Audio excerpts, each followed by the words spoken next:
अस्सलाम वालेकुम नाजरीन, शाहिद चौधरी ऑफिशियल के साथ मैं हूं आपका मेज़बान अब्दुल्ला तनवीर। नाजरीन, मुफ्ती अब्दुल कवी, यूं तो ये करैक्टर हमेशा की तरह कंट्रोवर्शियल चीज़ों का इसको सामना करना पड़ा है, लेकिन मैं समझता हूं, मेरी खुद की ओपिनियन है, कहीं ना कहीं इसका खुद का भी हाथ होता है अपने आप को इस तरह के केसेस में हाईलाइट करने का। अगर हम बात कर लें मॉडल्स के वाले से, तब भी ये बंदा हाईलाइट रहा। उसके बाद अपने बयानात के वाले से बात कर लें, तब भी ये बंदा हाईलाइट रहा। कौन से बयानात इसने इस किस्म के दिए हैं कि जिसके बाद जो आम मुसलमान होता है वो भी सोचने पर मजबूर हो जाता है, क्या ये शख्स मुफ्ती है? इसके ऊपर भी हम आज बात करेंगे। लेकिन लेटेस्ट जो वीडियो वायरल की गई है, आपने भी देखा होगा, जो कि दारुल इफ्ता इस्लामाबाद में मुफ्ती अब्दुल कवी गालिबन नीचे जमीन पे बैठा होता है, जूस या चाय पी रहा होता है। पीछे से जो वहां के लाल मस्जिद के खतीब हैं मुफ्ती अब्दुल अजीज साहिब, वो वहां पे गन लेकर आते हैं, बकायदा उसको बोलते हैं और उसको कहते हैं यहाँ से दफा हो जाओ, अगर तुम मुझे अब दोबारा यहाँ पे नजर है मैं तुम्हारे ऊपर कोड़े मारूंगा, तुम्हें संसार कर दूंगा, और अगर मेरे पास ये इख्तियार होता मैं तुम्हें संसार कर देता। ये क्या मामला है? क्या मस्जिद से ऐसे निकाला जाना चाहिए? क्या इस तरह के बंदों के लिए ये काम सही रहता है? जानेंगे हम senior crime analyst Shahid Chaudhary साहब से। अस्सलाम वालेकुम सर। वालेकुम अस्सलाम सर, कैसे हैं आप? अल्लाह का शुक्र। सर, ये जो एक्टिविटी पेश आई है, आपने देखा मुफ्ती अब्दुल अजीज ने उनको जो बोला है मुफ्ती अब्दुल कवी को, लेकिन एक चीज़ है कि मुफ्ती अब्दुल कवी आगे से बोला नहीं, लेकिन वो बोले हैं कि दफ़ा हो जाओ, दोबारा मुझे लाल मस्जिद में नजर ना आना। आप क्या समझते हैं कि मस्जिद से इस तरह के अफराद को निकाला जाना बेहतर है? अब्दुल्ला, देखो बात सुनो, मस्जिद जो है ना वो अल्लाह का घर है, नो डाउट। वो किसी के बाप की जागीर नहीं होती। ये बात तो अब तयशुदा बताने लगा हूँ। रही बात मौलवी अब्दुल कवी की, यार इस बंदे को मौलवी जो बंदा कहता है ना, मुझे उस बंदे पे भी तप चढ़ जाती है। ये बंदा जो है ना, असल में ये जो हमारी रवायत हिलाल कमेटी थी ना, ये उसके अंदर काम करता था। ईद का चांद रुकन था ये उसका कोई रुकन था। बिल्कुल। इस बंदे की बेगैरती की वीडियो देख देख कर जो है ना, कहीं पर ये किसी वीडियो में हाथ रगड़ी कर रहा है, किसी वीडियो में ये जो है किसी तरह की चवल मार रहा है। हरीम शाह देख लें, इसके शादियों के बारे में बयानात देख लें, शराब के अल्कोहल के बारे में इसके बयानात देख लें। इसने ऐसी ऐसी बातें कर दी हैं, मैं कहता हूँ कि इसको उलमाए दीन के जो है ना उसकी फहरिस्त खारिज कर देना चाहिए। इस बंदे को पाबंदे सलासल कर देना चाहिए, इसको हवालात में रह देना चाहिए, वहाँ पे बाकी की ज़िंदगी जो है थोड़ी बहुत। ये कब्र में इसकी टांगें हैं और हरकतें इसकी देखो, ये ऐसे जैसे छलावा होता है। सर, क्या रीज़न है, कानूनी एक्शन क्यों नहीं लिया जाता? यार कानूनी एक्शन कैसे लें? जब नाम लग जाए ना साथ मुफ्ती, तो ये कार्ड होती है, एक छप्पड़ बनाया हुआ लोगों ने दाढ़ी रख के जा रहा है अब जो पुलिस को और अदारों को बेवकूफ़ बनाने के लिए, ऊपर से मौलवी मुफ्ती कवी अब्दुल कवी, पता नहीं कितना लंबा इसका नाम है। यार ये बंदा जो है ना जूतों के काबिल है। इसको जो है ना रबड़ की बाटा की जूती नहीं होती सफेद रंग की, वो मेरे हाथ में हो। ये जो मौलवी अब्दुल अजीज साहब ने, इन्होंने मेरी रंगबाजी किया है, बंदे वो अच्छे शरीफ आदमी, लेकिन इन्होंने रंगबाजी की है। एवं बंदूक लेके साथ है, डंडा होता हाथ में, बंदूक लेके बंदूक इन्होंने चलानी थी, हाथ में डंडा होता बैंत, इसको शरक शरक इसको पढ़ रहे थे। वो कैसे उठा है, जूस का उसने गिलास पकड़ा हुआ है, आराम वो जूस पी रहा है, और बाहर निकला है, फिर वो जूती लेने के लिए अंदर चला गया, और मौलवी अब्दुल अजीज साहब पास खड़े हैं। भाई राइफल ले जाने का मतलब क्या? वो कोई सर, उन्होंने क्या अब दोबारा नजर आए, मैं तो नहीं इसको छोड़ूंगा। यार तो पहले क्यों छोड़ा है? वार्निंग देती है ना, वार्निंग देने वाला बंदा है ये, वार्निंग देनी चाहिए। हम जैसे आप जैसे बंदे हो, ये वार्निंग वाला बंदा है। और यार ये हमेशा वार्निंग की वजह से तो बच जाता ही हमेशा। हरीम शाह की दफा वार्निंग, इसकी एक वीडियो जो है ना, एक वीडियो वायरल हुई है, उसमें ये हाथ रगड़ी कर रहा है। आप यकीन करो, इस तरह की बेहुदा वीडियो जो है ना, मैं मेरे पास मैं नाज़रीन को दिखा दूँ। ये बंदा, ये इंसान है, ये दरिंदा है। मेरी बात समझ, माशरे का नासूर है। कभी ये जो इंडिया की वो क्या बड़ी खूबसूरत अदाकार राखी सावंत कि जी मैं उसकी जो है ना कंदील बलोच की कभी ये बना देता है, कभी हरीम शाह। यार ये क्या बंदा है? मौलवी अब्दुल अजीज साहब ना मुझे अच्छे पता क्या लगते, तब लगते जब उनके हाथ में बैंत का डंडा होता और इसको 30-35 पड़ जाते। जो बलवाल वाली कल आपने वीडियो की है ना, जिसमें वो जिम्मेदार के कर रहे हैं तशद्दुद, मौलवी कभी की जो है तशरीफ को ऊपर की तरफ करके डंडे पड़ने चाहिए, सुझा देनी चाहिए। यार ये बंदा, ये इसकी वजह से तो हमारा जो इस्लाम का जो मोरल खराब हो रहा है। No doubt. लोगों की नजरों में लोग कहते हैं यार इनके मौलवी इस तरह के, अगर इनके मौलवी इस तरह का तो इन मौलवियों के पीछे नमाज। सर, यहाँ पे मैं एक बयान भी हाईलाइट करता चलूँ। नाजरीन, आपने देखा होगा कुछ अर्सा पहले मुफ्ती अब्दुल कवी का, बल्कि मुफ्ती नहीं अब्दुल कवी साहब का एक बयान आया था मंजर यहाँ पे, जिसमें वो कहते हैं कि शराब हराम है, अल्कोहल नहीं। जिना तब जायज़ है अगर दो जो लोग होते हैं वो बामी रजामंदी से अपने जिनसी ताल्लुकात रख लें, तो ये जिना नहीं कहलाया जाता। अच्छा, इसके इस बयान से जना जायज़ हो जाएगा?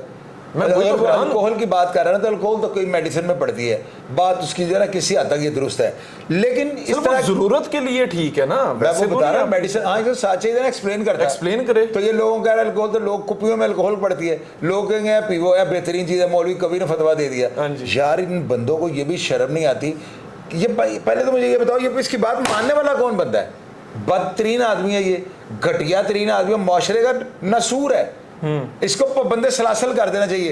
एक जायरबाज एक लोटा और एक तस्वीर दे दे, जाओ बिल्कुल सर, इबादत ऐसे ही करता है। रहे। बिल्कुल सर, आप बिल्कुल ठीक कह रहे हैं। और सर साथ मैं मजीद ये भी चीज़ नाजरीन से ऐड करना चाहूँगा। नाजरीन देखें, हमारे जितने भी उलमा आलम दीन होते हैं, ये इज़हार राय रखने का इनको हक है, लेकिन वो कुछ लिमिट्स आ जाती हैं, कुछ आप समझ लें कि मजहबी तौर पर भी कुछ लिमिट्स होती हैं, उनको क्रॉस नहीं करना होता, कानूनी तौर पर भी क्रॉस नहीं करना होता। लेकिन सर इसके जो बयान आते हैं, एक तरफ ये कहता है कि ये इज़हार राय करने का हक रखता है, लेकिन दूसरी तरफ तो ये तो खुद मुआशरे का बिगाड़ का सबब बन रहा है। और यार ये घटिया तरीन बंदा है। अब आप देखोगे हम लोगों की क्या क्या हम लोगों पे सवाल आया हुआ है कि हमें यहाँ पे बैठ के जाना, मौलवी अब्दुल कवी जैसे बंदे पे भी हमें बात करनी पड़ रही सर है। जरूरी है मुआशरे और यार मुआशरे के लिए ज़रूरी है। मैं हैरान इस बात से हूँ कि हर दफ़ा ये कैसे बच जाता है। ये कहीं मेरे काबू आ गया ना तो इसको मैं बताऊंगा, मैं इसकी तशरीह को 1.5 इंच उड़ा के रख दूंगा। यार ये बंदा जो है ना जेल में रहना सही हुआ इसके साथ वीडियो क्लिप में जो वाकया और कुछ भी नहीं, अभी कुछ भी नहीं हुआ, इससे ज्यादा होना चाहिए था। इससे 1000 गुना ज्यादा, ज्यादा होना इसकी चाहिए। टोपी शोपी उतार के इसकी टिंड कर देते, दाढ़ी इसकी काट देते, इसकी ऐनक तोड़ देते, इसको जूते मार के मस्जिद से निकालते। ये शैतान है। ये मस्जिद में क्या कर रहा है? शैतान का मस्जिद में क्या काम? चले इंसानों के लिए मस्जिद बनी है, मस्जिद खुदा का घर है, लेकिन शैतानों के लिए एंट्रेंस वहां पे बंद होनी चाहिए। ये शैतान अंदर एंटर कैसे हो गया? मुझे हैरानगी इस बात की, इसको एंटर किसने होने दिया? ये तो वो मौलवी है, इसके साथ नमाज भी नहीं जायज़ पढ़ना, इसके पीछे नमाज पढ़ना भी जायज़ है, तो मौलवी ये कहाँ से आ गया? ये मुआशरे का नासूर है। मुझे अंदाजा लगा चाहत फतेह अली खान से ज्यादा बुरा ये लगता है। वो मुझे फिर भी डिफरेंट कैटेगरी है, ये डिफरेंट कैटेगरी है। वो चले वो मजहब के मामले में तो नहीं बगैरती करता, बिल्कुल सर, उसके बगैरती एक नेशन को वो खराब कर रहा है। ये तो पूरी दुनिया को खराब कर रहा है, दुनिया को खराब कर रहा है, नो डाउट सर। सर बहरहाल बाकी मस्जिद में तो कोई भी शख्स जा सकता है ना, इजाजत है, लेकिन इस तरह के अफराद, आपकी बात ठीक है, जो यार फिर अफराद में बैठा है अब्दुल्ला, तुम डंडी ना मारा करो सर। मैं शयातीन है ये शयातीन है, नो डाउट, लेकिन मस्जिद में तो कोई भी जा सकता है। शैतान को भी जाने दें सर। वहां पर जाकर ये बंदे पर लाने गया होगा, ये अंदर बैठ के उसको कह रहा है शादी इतनी ज्यादा, क्या शादियों को फतवे देता है? बिल्कुल दे रहा है यार ये बंदा है, तलाक के वाले से भी बड़ा शैतान को आप, ये इब्ने शैतान है, शैतान है ये मौलवी है ही नहीं, ये गंदा तरीन आदमी है। इसको टमाटर, आंडे और गंदे पानी के जो है ना शॉपिंग बैग मारने चाहिए। और सर 2021 में इसके चाचू की जानिब से भी बाकायदा तौर पे प्रेस कॉन्फ्रेंस की गई थी नाजरीन, कि इससे मुफ्ती का जो लफ्ज है वो लकब ले लेना चाहिए, सिर्फ इस काबिल ही नहीं है, जूते छतरोल के काबिल है, जितनी हो इसकी करते जाओ, इसको झूल डाल कर इसके ऊपर चादर चुपेड़े इसको मारते जाओ, ये इसका सजा है। आप में इतना जज्बा है, अभी तक ज़ाहिर सी बात है बहुत से हमारी मजहबी तंजीमें वो भी देखते होंगे, क्यों नहीं इसके खिलाफ कार्रवाई की जाती? क्या पीछे पावर है इसके? अब्दुल्ला बुरे की रस्सी अल्लाह ताला दराज कर देते हैं, इसकी दराज हुई है, लेकिन देखना इसके साथ कुछ खुदा की तरफ से भी दराज है, इसके साथ ऐसा काम होगा, इसका देखना होता गया है, चेक कीजिएगा। अल्लाह ताला मुकाम में इबरत इसको बना दे। लास्ट क्वेश्चन है आपसे, प्रोग्राम वाइंड अप करते हैं। कंदील बलोच, आपने भी देखा होगा, वीडियो भी वायरल होती है, सब कुछ होता है। वो जब मर्डर हो जाती है, कहा जा रहा था कि मुफ्ती अब्दुल कवी का भी हाथ है, और बड़ा वाज़ेह हाथ है। बहुत से इसके ऊपर प्रोग्राम्स किए गए, अदालत में भी गालबन ये गया और बड़ा अरसा ये रहा है। आप क्या समझते हैं इस तरह के अफराद, मतलब आज मैं मजीद एक्सप्लेनेशन जानना चाह रहा हूँ, आप क्या समझते हैं इस तरह के अफराद का हाथ हो सकता है सर? और बहुत से लोग कहते थे डिफेंड में कि नहीं जी ये तो मुफ्ती है, नहीं कर सकता। मेरी बात सुनो, ये ठरकी जुनूनी शैतान है। ये जो है ना, इसके बारे में मैं ना, ऑडियंस मेरे चूंकि मेरी फैमिली मेंबर है, मैं इस तरह की बातें कर नहीं सकता हूँ। मैं अगर आपको सुनाऊँ ना ये क्या करता होगा बेडरूम में, तो अब्दुल्ला आपकी हवाइयाँ उड़ा दूँ। ये ऐसे बाबे जो है ना, इनका मुझे इनके डाटे पता हैं, ये क्या करते हैं। ये बंदा इंतहाई गलीज आदमी है, बदबूदार आदमी है, शिल्ड से भी ज्यादा गंदा है। और मुझसे क्या पूछना आपने? ये बंदा है ना, किसी भी हद तक जा सकते हैं। और यार किसी भी हद तक जाता है, जाना क्या है, चले जाता है, हर हद तक चला जाता है, जो उसके मुंह में आता है बकवास कर देता है। बिल्कुल। बहरहाल नाजरीन, आपने भी देखा अब्दुल कवी साहिब, चलें साहिब लगा लेते हैं, अदब के तौर पे बड़े हैं। अब वापस लो यार, मुझे अब्दुल्ला कवी साहब नहीं कहना। चलें नाजरीन, ठीक हो गया सर। अब्दुल कवी ये जो अपनी तरफ से मुफ्ती बना हुआ है, फ्रॉडिया कंट्रोवर्शियल केसेस का शिकार, ऐसे बयान इसकी तरफ से जारी किए जाते हैं जो कि मैं वायरल रहूं किसी तरीके से। बिल्कुल सर, मैं भी ये समझ रहा हूँ ये भी शायद like a TikTokers you know के वो कुछ इस तरह की वो खबरें चाहती हैं कि हम भी न्यूज में हाईलाइट रहे हैं। मैं समझता हूँ ये शख्स भी ऐसा ही है। और लास्ट में आपको जाने से पहले एक छोटी सी चीज बताता चलूं, ये जो मुफ्ती अब्दुल अजीज साहब ने जो इसके साथ ये हरकत की है, ये कुछ 3 माह पहले लाल मस्जिद में मगरिब के टाइम वहां पे बैठा होता है मुफ्ती अब्दुल अजीज साहब सर, वहां पे आते हैं, इसको देखते हैं, इससे पूछते हैं क्या तुम मुफ्ती अब्दुल कवी हो? ये वहां पे झूठ बोलता है, कहता मैं नहीं हूं। पास ही टोपी होती है, इसको टोपी पहनाई जाती है, ऐनक लगाई जाती है, तब वो कहते हैं तुम तो अब्दुल कवी हो। ये वहां पे चुप हो जाता है और उसके बाद जब ये बाहर जाता है, कुछ क्लिप्स इसकी जानिब से बनाए जाते हैं, तब ये लोगों में ये पैगाम देता है कि मुझे तो लाल मस्जिद वालों ने बुलाया और बड़ा जारहाना मेरा इस्तकबाल किया गया, मुफ्ती अब्दुल अजीज साहब से मेरी बड़ी खुशगवार मुलाकात हुई है। जिसके बाद मुफ्ती अब्दुल अजीज साहब के कैरेक्टर के ऊपर बड़े सवालिया निशान उठ रहे थे, लोग कह रहे थे आप किस तरह के फर्ज से मिल रहे हैं, और आज आपने देख लिया वो किस तरह किस कदर गुस्से में थे।